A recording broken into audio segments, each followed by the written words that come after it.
తీసుకొని పోతారని చెప్పేసి తెలియజేసుకుంటూ ఈ రోజు వచ్చిన అందరికీ కూడా మరొకసారి పేరు పేరున ధన్యవాదాలు తెలియజేసుకుంటున్నాను. కానివ్వండి మా మీరే కానివ్వండి. ముందు మెగా చెక్కు కానీ మా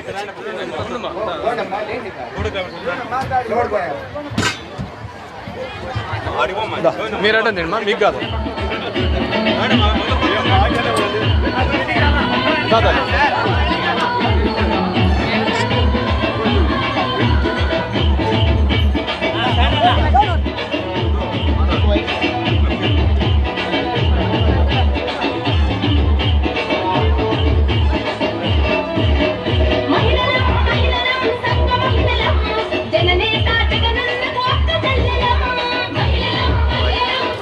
తాతలే